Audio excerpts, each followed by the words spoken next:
오늘 제목이 뒤죽박죽.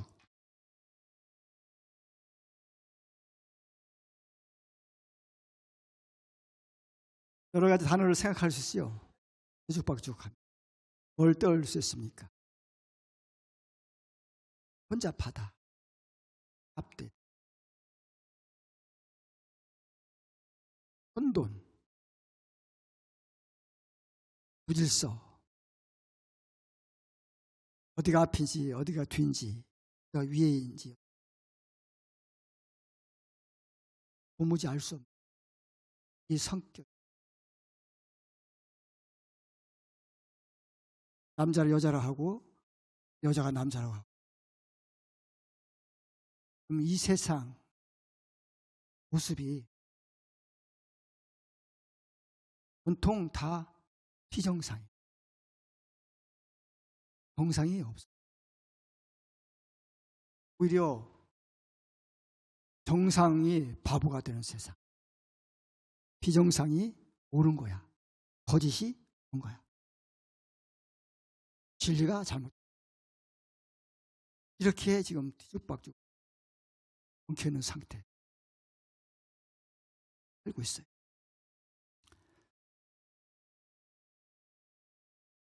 구약 성경을 보면은 이스라엘이 도시나 성을 점령한 후에 하나님께서 뭐라고 말씀하시는, 모두 섬멸하라 는 명령을 내리십니다.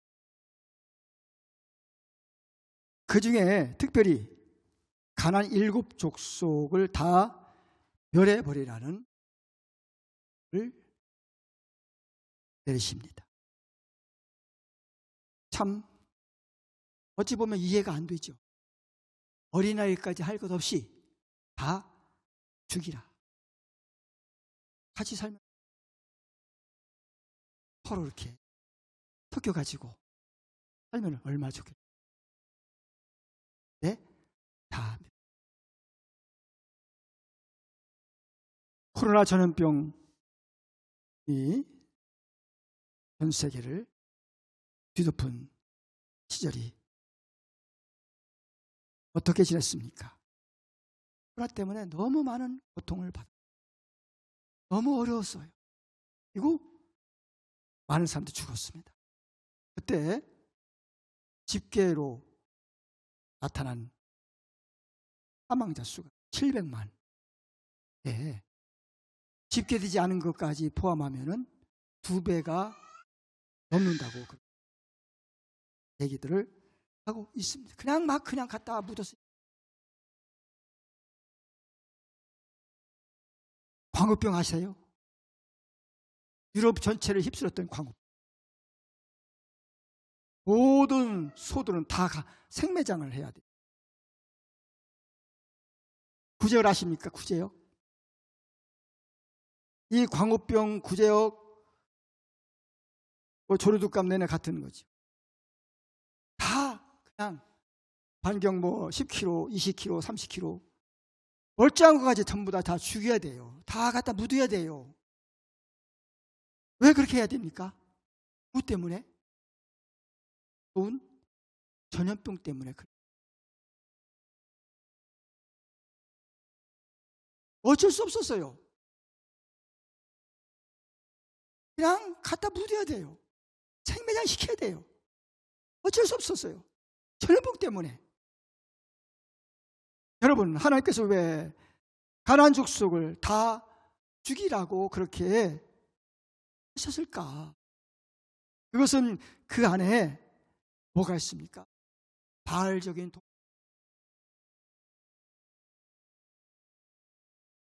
그 안에 우상의 독수가 있기 때문에 그렇게 말씀하시는 거예요.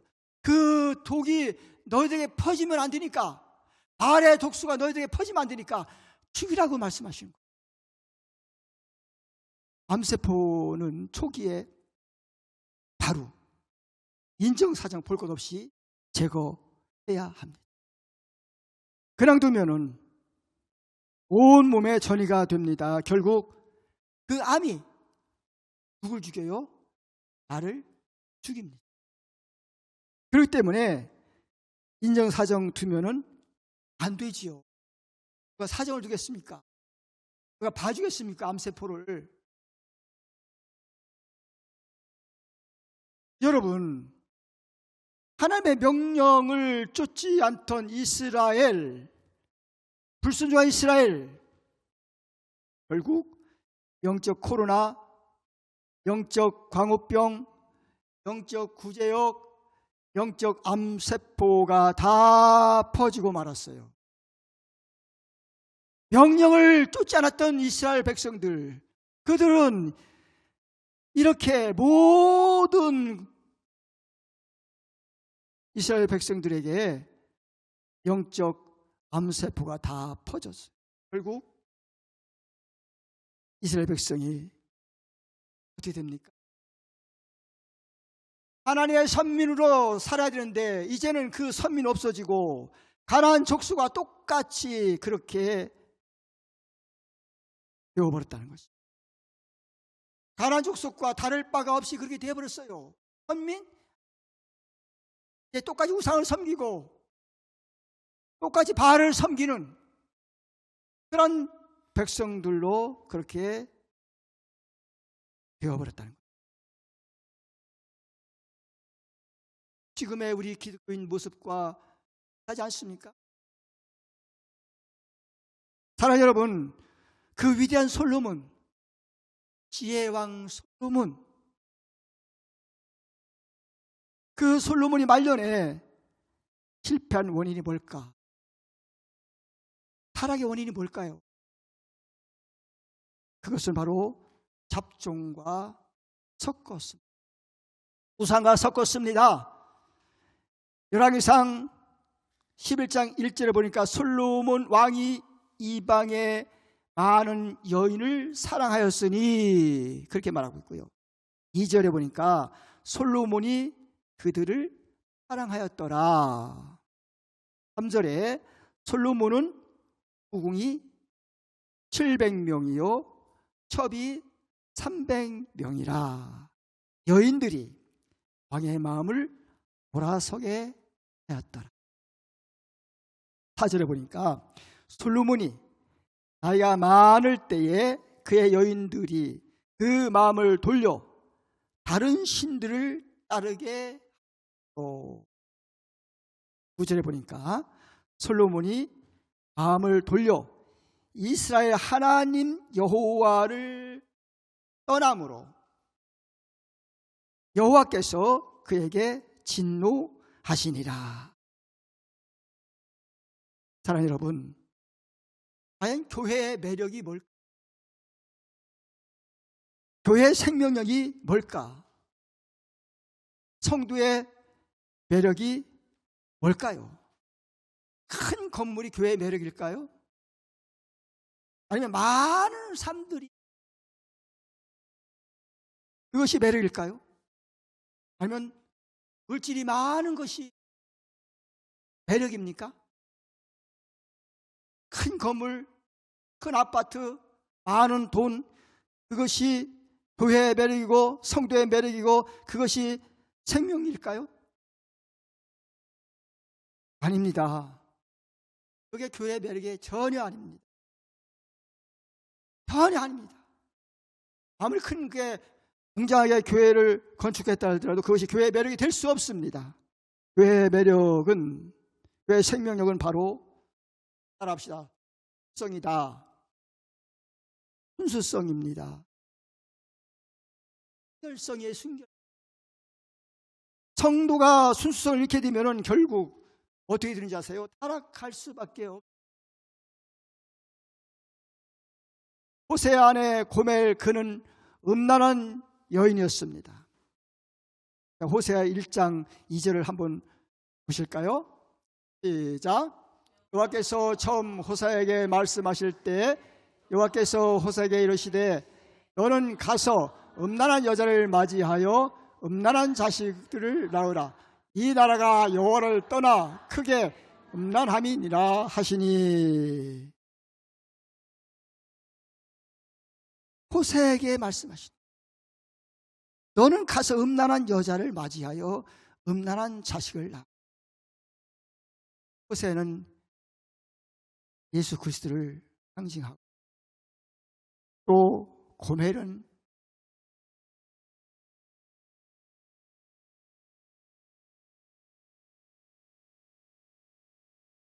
신부의 매력이 뭘까요? 바로 순결입니다. 정결입니다. 정절인 것이죠.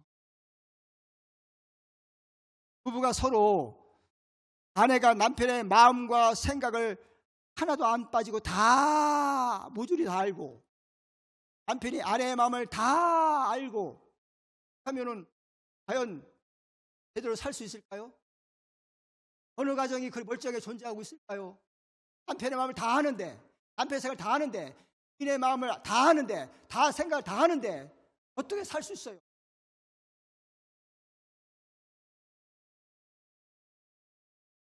감사해요, 그죠? 모르는 거 감사해요. 그러니까 살잖아요. 우리 예수님, 우리 마음을 다 아시잖아요. 우리의 생활 다 아시잖아요. 예수님 말고 지금 엉뚱해서 사랑하고 엉뚱을 좋아하는 거 다 아시잖아요. 그렇죠? 너무나 아시잖아요. 우리를 여전히 버리지 않고 사랑하고 계시다는 거예요. 사랑하는 여러분, 우리 예수 그리스도의 거룩한 영적인 신부가 우리는 되는 거예요. 그러므로 신랑 되신 예수님만 사랑해야 될 줄로 믿습니다. 신랑 예수만 의지하고 신랑 예수만 바라보고 믿고 따라야 하는 것입니다. 예수 신랑 한 분만으로 나는 만족합니다. 시작. 예수 신랑 한 분만으로 나는 만족합니다. 아멘. 나는 예수 신랑 한 분만으로 만족합니다. 만족한지 안 만족한지는 우리 주님께서 더 잘 알고 계십니다.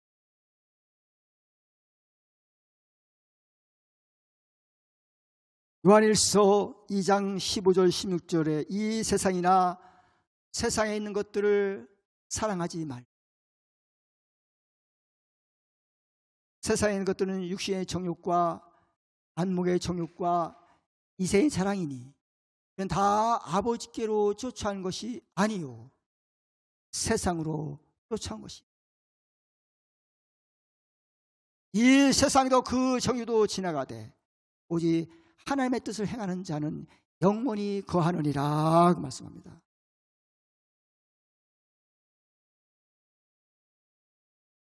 잠언 4장 23절 말씀에서 모든 지킬 만한 것 중에 더욱 네 마음을 지키라. 생명의 근원이 이에서 남이니라.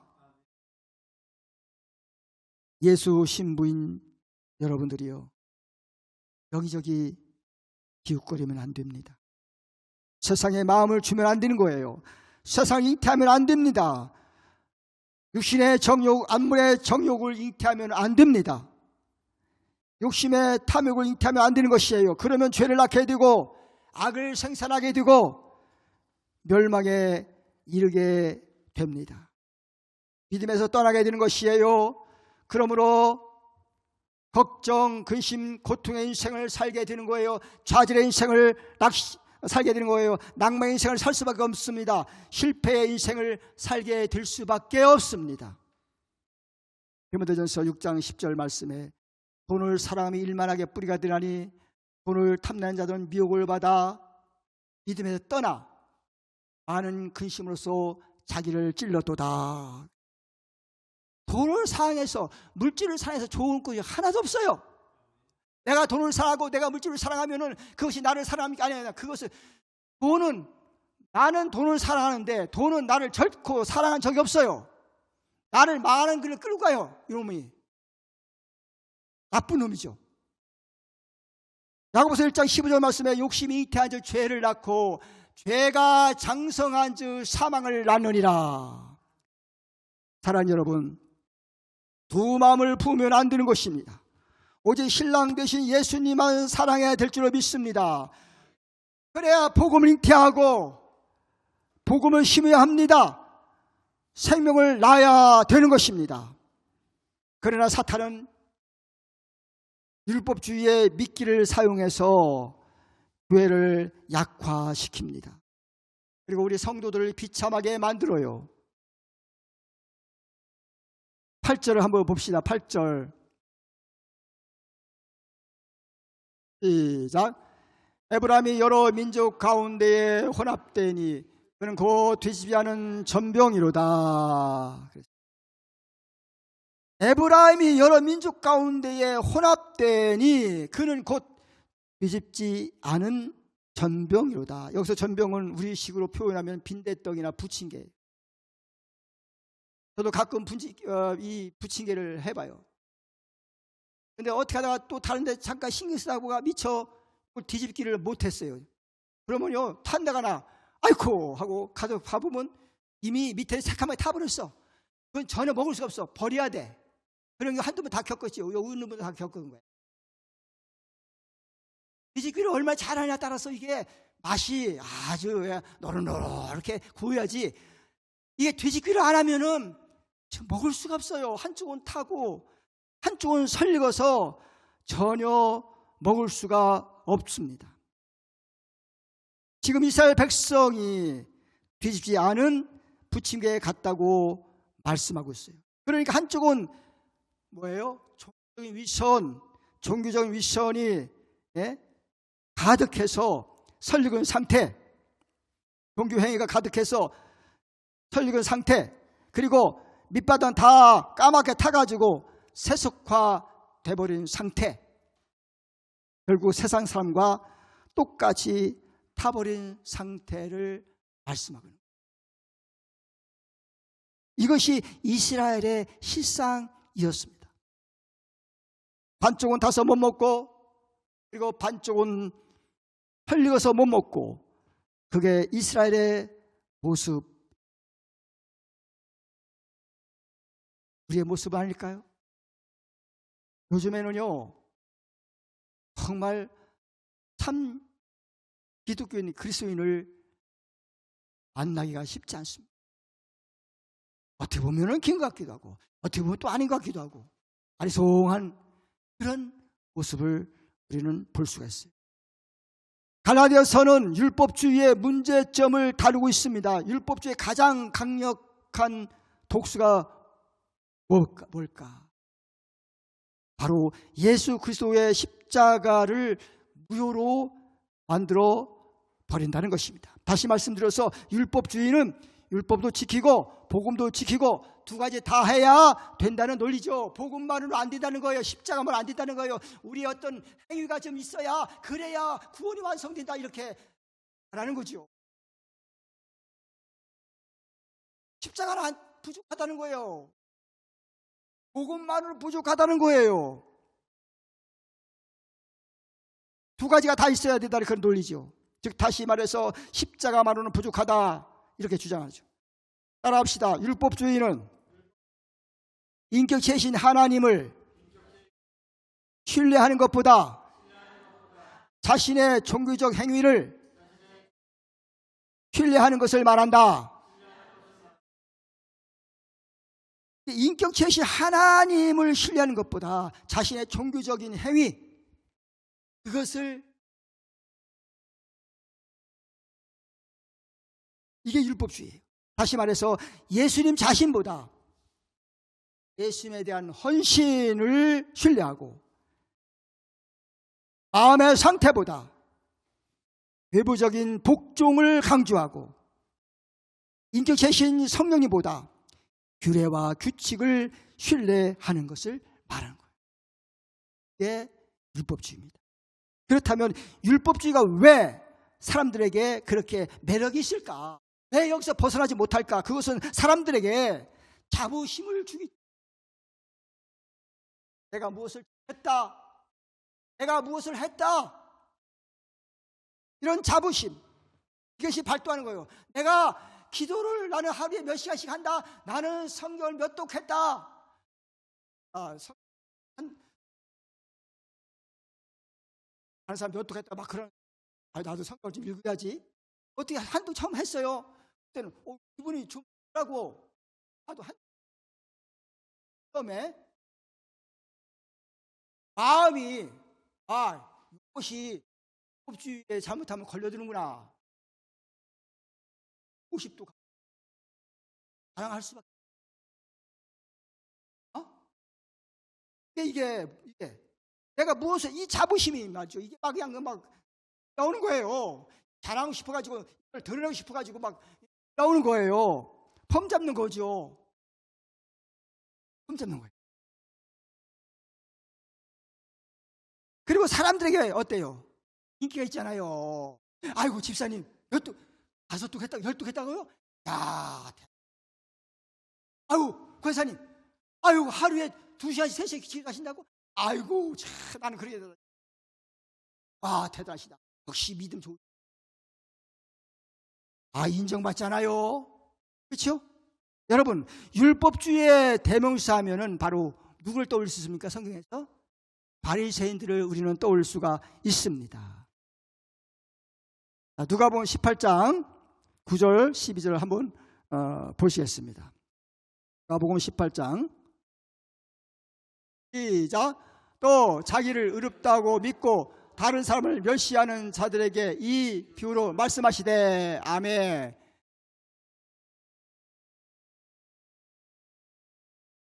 10절 한번 또 10절 시작. 두 사람이 기도하러 성전에 올라가니 하나는 바리새인이요 하나는 세리라. 11절 바리새인은 서서 따로 기도하여 이르되 하나님이여 나는 다른 사람 곧 도색 불의 간음하는 자들과 같지 아니하고 이 세리와도 같지 아니함을 감사하나이다. 12절 나는 일에 2번씩 금식하고 또 소득의 11주를 드리나이다 하고.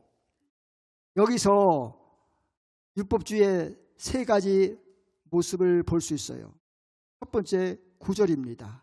또 자기를 의롭다고. 누구를 의롭다고 그래요? 예수님을요?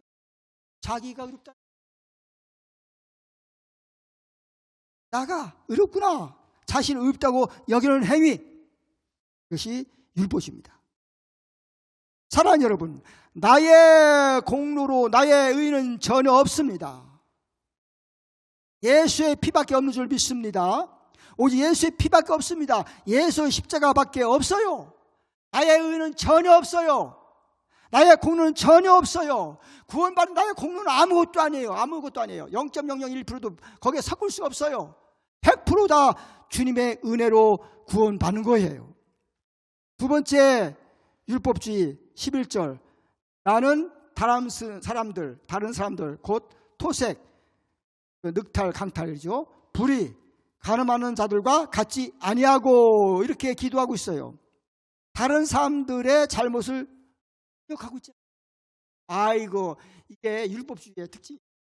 다른 사람들이 나는 이렇게 했는데 왜 새벽 성경 그것밖에 못 읽어? 이거 있잖아요.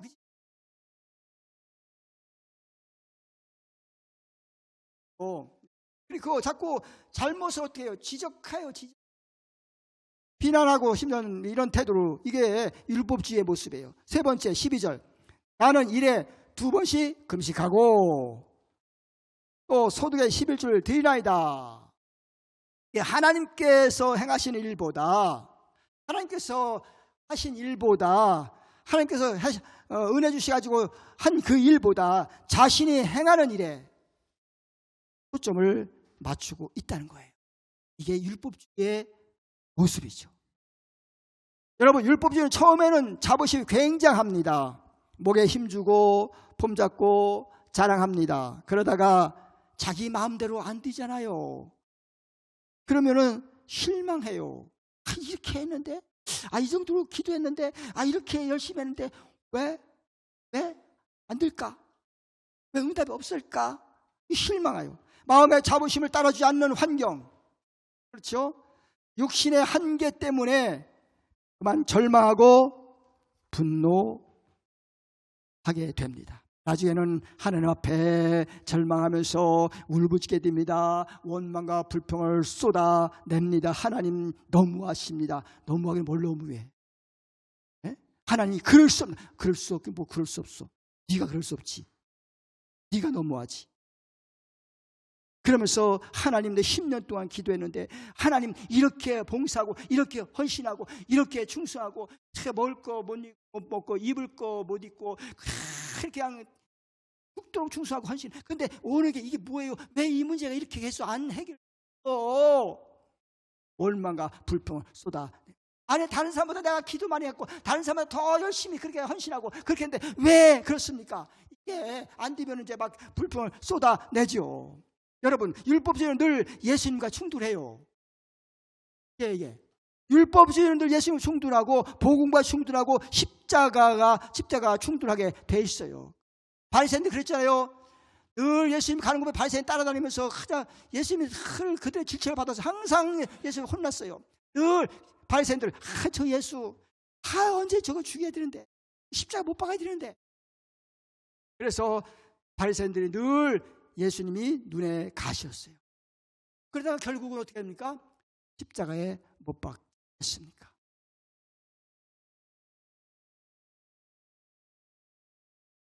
교회를 떠나는 거예요. 교회를 떠나는 거예요. 예수를 떠나는 거예요. 네. 율법주의의 모습들이 뭐가 해결 안 되니까 응답. 자신이 만족하지 못하니 내 만족을 안 채워지니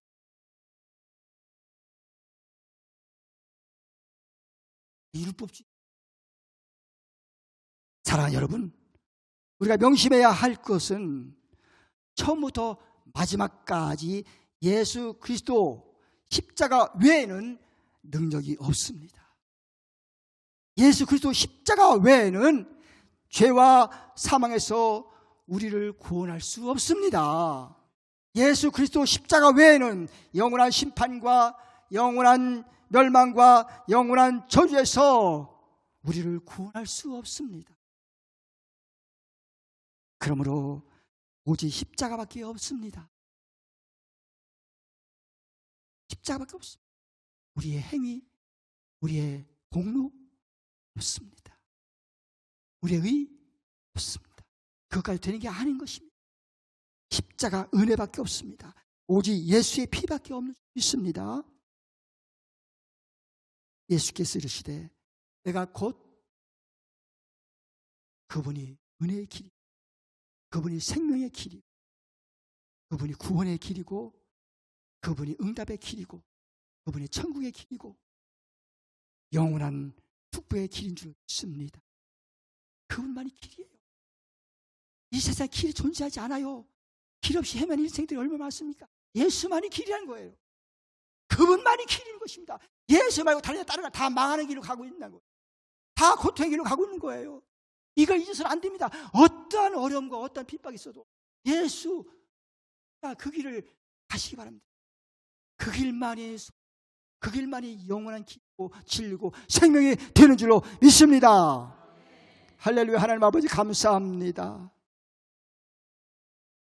이 혼돈의 세상에서, 혼잡한 세상에서 참으로 우리가 가야 할 길이 무엇인지, 우리가 걸어가야 할 길이 어디인지, 우리가 바라볼 곳이 어딘지를 우리에게 알려주시고 말씀하신 주님 감사합니다. 그렇지 않으면 우리도 여전히 헤매고 여전히 고통의 길, 멸망의 길, 죽음의 길, 저주의 길로 갈 수밖에 없는데 좁은 길 십자가를 걸어갈 수 우리를 인도하신 주님께 감사합니다. 어떠한 희생과 어떠한 대가를 치르더라도 이 좁은 길만, 십자가 길만은 포기하지 않게 하시고 주님을 따라갈 수 있도록 축복해 주시옵소서. 이제는 우리 주 예수 그리스도의 은혜와 하나님 아버지 사랑하심과 성령님의 감동감화 역사하심, 이 험난하고 죄악의 세상을 살아가는 위해서 믿음을 지키고 말씀에 순종하며 십자가 부여잡고 천성을 향해서 한 가정 위에와 성도님들, 또 자손들 위에와 또 풍성 예배 영원토록 간절히 축원하옵나이다. 아멘.